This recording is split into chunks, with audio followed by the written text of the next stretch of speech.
Hello everyone, KirbyVolt here, and welcome back to Let's Play Shantae, part of Summer of Shantae. In the last episode, we traveled around and got some stuff like the Monkey Claw, which is a great upgrade to Shantae's monkey transformation, allowing it to attack. We, however, also got a note a little while ago from our friend Sky discussing that there's another stone out there, the Simmer Stone, and apparently a zombie girl named Roddytops knows the location of it. So we have to go seek out the zombie caravan now, in hopes that we can find this other relic and stop it from getting into the hands of the evil and treacherous and silly and kind of stupid Risky Boots. I say stupid because every time we find her, it's just like, oh hey, it's Risky, and then she gets knocked off the cliff, and it's kind of silly. Now then, this is Rainstorm River. It is probably one of my least favorite locations in the game. Actually, no. Second. And, well, it's there. This is a Firefly. We'll be going after more of these later on, but the Fireflies only appear at night, since that one was kind of just right there. It made sense to get it. It's going to be a little bit weird when I go back to my practice file where I have not actually gotten that Firefly yet, but, we'll just kind of pick them up as we go, I think. It's probably a good idea, just in case we see them. Saves us trouble having to go pick them up later. So yeah, if you just stand there where the Firefly was and you didn't pick it up, it would have just disappeared by the change of the morning. Thanks to the Monkey Claw, we can now attack everything. Attack the Reapers, attack the Fire Shooters, and just run into them too, because that's how I play games, which is not the best. Rainstorm River I just don't like because of the jumping here. You have to be very careful with your platforming, because there's that river down there. As said before, Shantae, not the greatest of swimmers in this game, unfortunately, so that's just a bottomless pit waiting to happen. And jumping in there with Monkey Form, well, Monkey Form is great. The jumping mechanics of Monkey Form are a bit unwieldy, so you gotta be very careful. And just ask you to climb a lot with Monkey Form here as well. But I do believe we're actually... Are we... Please? Please? Yeah, we're done with Rainstorm River, yay! And on to the Snail's Desert. Actually, a very Snail's Desert, Snail Wasteland. Snail Wasteland. There we go. These giant snails are pretty silly. They're big, and they take a lot of hits. But once we destroy them, their entire shell just goes down and makes nice little grassy meadow right there. We also gotta watch out for mantis, fire mantises, I believe they're called. These guys. They have a lot of things that are called fire this, and they don't really shoot fire, they shoot these, like, cutter-like things. I mean, that look like it has cutters on it, so I feel like it would be shooting cutters, but I guess it's supposed to be fire. Don't play with fire unless you know what you're doing. Go ahead. I don't want to talk to any of you guys right now. I apologize, you're probably a very nice folk, but, you're kind of in my way of traveling to find the zombie caravan. Well, okay, I'll talk to you, Mr. Snail. And by talk to you, I mean whack you with my hair. Because that's what we do, we whip our hair back and forth. There's a little fun thing to note about this area, but we're probably not going to get to see it if I keep running past everything like this. Oh, but I have to kind of have to wait here, because there's not really much you can do about jumping over. The hitbox, the shells on the snails don't actually hurt you. It's just the little slug part of it. And actually, let's just quick show it off since it's become nighttime. During the night, the snails, they're not nocturnal, so they're unnocturnal, so they don't actually show up during the night. This is actually a very good area to travel during the nighttime. Now then, I was going to show us there anyway. Oh, whoops. Oh, please don't be pit. Please don't be spikes, please don't be pit, please don't be instant death anything. Welcome to the zombie swamp. How do I know it's a swamp? Because it has that swamp-like feel to it. It has also an evil tree. Look at that evil tree. It's staring at me. Oh! It was trying to throw me off. That's what it was trying to do. Of course! It all makes sense now. I do, still, the backgrounds are still really good. And also the zombies, because you know, zombies. But we're supposed to be looking for zombies. Should we talk to these guys? They look kind of hostile. I don't want to risk anything. I'll try to find that caravan first. And hey, look! This looks like a labyrinth of some kind that we'll be coming back to. Kind of like how we found the labyrinth to the dribble fountain when we were on our way to Watertown. Kind of a similar situation, actually. On this platform there, we can save up our data, which is always a good thing to do. And then heading on to the next area. Yeah, Zombie Caravans actually still have one more area to go through. It is a very long trek to the Zombie Caravan, and unfortunately there's a really mean thing about the caravan, and we will not get to that until we get there. Just because the Zombie Caravan is probably the most unwieldy and most kind of meh in terms of towns. Not that there's anything bad there, but just in terms of how you access it, it's kind of annoying. Okay, hi there. You jump over. Oh no, I want to get up there. No, I'm failing at this. There we go. Just gotta jump very carefully. Now there's stump, so if you see a stump, you know what that means. Turn it into elephants, because there's probably something good inside. Like a ladder. I believe this will lead you to another area. I don't think there's anything important down here. It's not in my notes, so I'm going to assume that that's the case. But, just for the sake of inspecting... Go. No, you go away. Ow! That wasn't nice. Stupid bat! Okay. I'm going to assume there's nothing of importance here right now. Bye-bye! It's not in my notes, so I'm not going to risk it. It probably leads to another area, a very nice connecting area. Connecting areas are always good. And hey, it's the daytime, so this is where things are going to be problematic if I... Oh, futterbutts. This climbing up, this part climbing up here is always a bit of an annoyance. It's a very tricky platforming, and unfortunately, just again, due to the limitations of the Game Boy Color, we can't really see that far in front of us, so we have to kind of make leaps of faith and hope that we land on something good, like the top of this tree here. Or we can escape hit by the ghosts. I mean, this is the ghost forest, so I guess that's the thing that can happen. Oops. Here we go. Turn into elephants, and we can destroy these little walls. Bye-bye.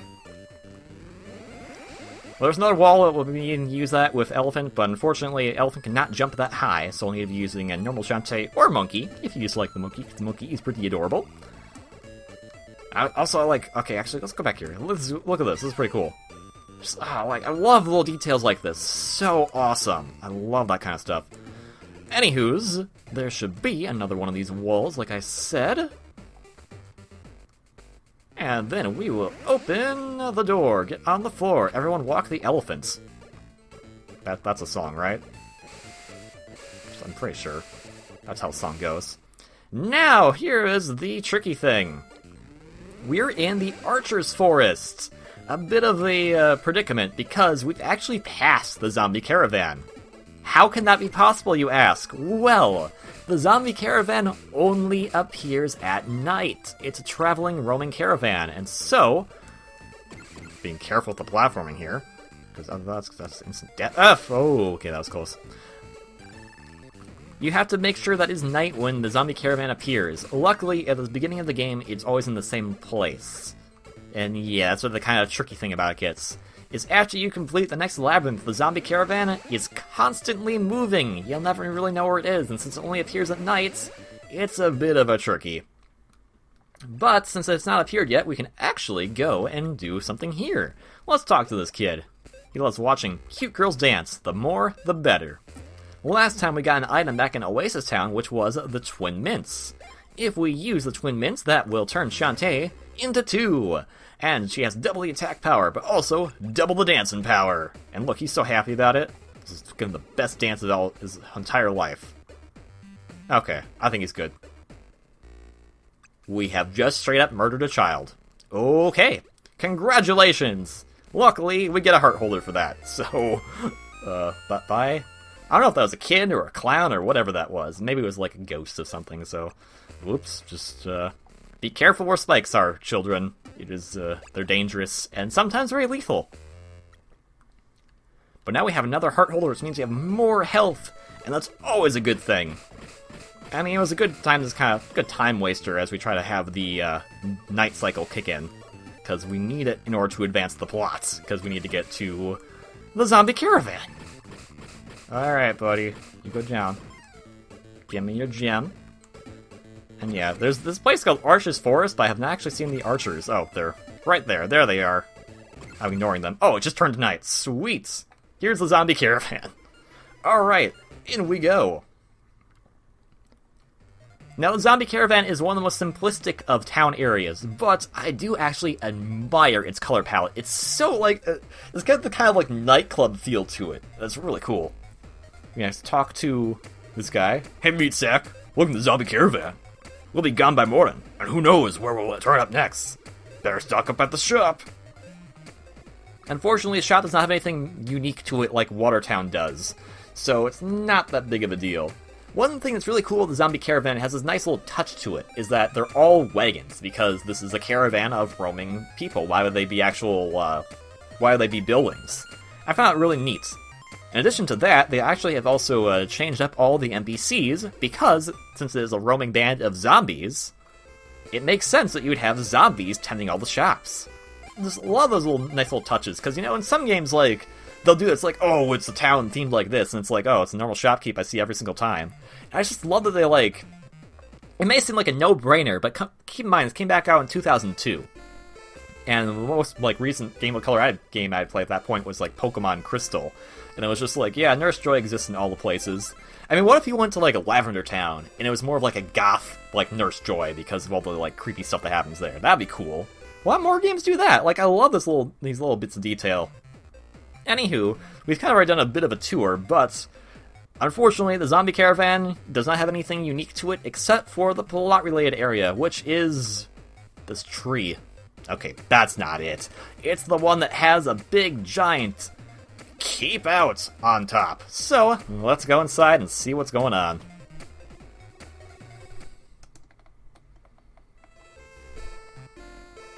Hello there.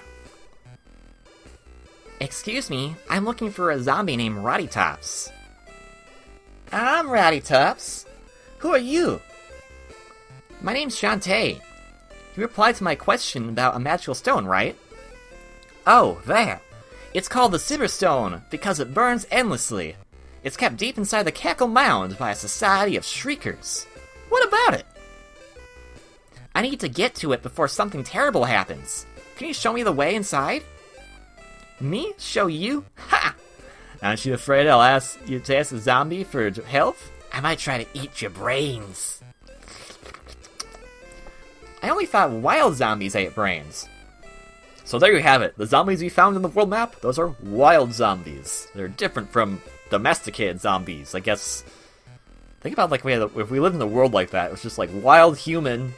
I guess that's kind of what Attack on Titan is, to be fair, but shows what you know. Tell you what, let's have a little competition to see just how bad you want it. If you win, I'll show you the Silverstone. But if I win, your brains are a tasty snack for me and my pals. So, what do you say, Shantae? Want a race? So, in order to advance the plot, you need to do this. This is kind of another minigame, and I do not like this. So, I apologize for going a bit quiet, but I need to be very concentrated on this stupid race.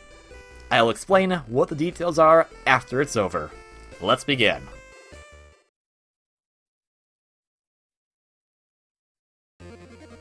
Alright, Roddy Tops. I'm gonna beat you. I'm gonna beat you, even though you beat me like 50 times last night when I was practicing this. I'm gonna beat you. I'm gonna beat you, Roddy Tops. I'm gonna beat you at your silly competition of running. Why do you want to run anyway? Don't you? You're very fast for a zombie. I'm trying to psych you out here, Roddy Tops. I know it's not working because you probably can't hear me, but I'm trying to psych you out, Roddy Tops. Oh boy, I was so. Said I was going to concentrate. It doesn't concentrate. Oh dear. Come on. Ooh. Ooh. Oh. Oh. Oh. I beat her by just a hair. Okay, so a little explanation to that race. What you need to be doing is you need to be constantly holding right. Shantae will start gaining momentum. The problem to this is that you need to jump and slide, so it's basically jump, jump, slide, slide, you know, that favorite Mega Man 8 type stuff. However, due to the momentum, Shantae's jumping is now a big arc, so you need to kind of plan out your jumping. And unfortunately, again, due to the limitations of the Game Boy Color not being able to show you what's coming up fast enough, you kind of need to be able to like, have split-second reactions, because if you make just 2 mistakes, you pretty much cannot win that. So as you saw, like, I made 1 mistake and I had to catch up pretty badly, and I won by just a hair. So be very careful with that, and don't get too frustrated if you don't do it your first try. It takes a lot of practice to do, so yeah, I'm kind of glad I did it my first try, but it is a bit of a bleh. Also, should you lose, and she'll actually give you some dialogue where she's like, I'm gonna eat your brains, and if you say no, if you like say I'm not gonna race you again, and let her eat your brains, she won't actually eat your brains, so she's a bit of a weird zombie girl, but, you know, whatever. You get to stay alive. Anywho's, you beat me, dagnab. Look, Shantae, you've got passion, and I like that. What do you say I help you get that Simmerstone? I promise to keep the snacking to a minimum. I suppose. Then I'll meet you at the door of the Cackle Mound. Later! So, we'll be heading off to Cackle Mound next time, the next 11th on Let's Play Shantae. Thank you all very much for watching this episode. If you liked it, please consider hitting that like button in the bottom of the video thingy. And if you want to see more content from me, please consider subscribing. As I've stated before, all of these games, Shantae for the Game Boy Color, Shantae Risky's Revenge, and Shantae and the Pirate's Curse, are currently all available on the Nintendo 3DS, so please give them a shot if you're interested, because they are fantastic games. Anywho's, thank you all very much for watching, hope you're having a great day, and I will see you in the next one. Until then, vote for Shantae and Smash! Ciao!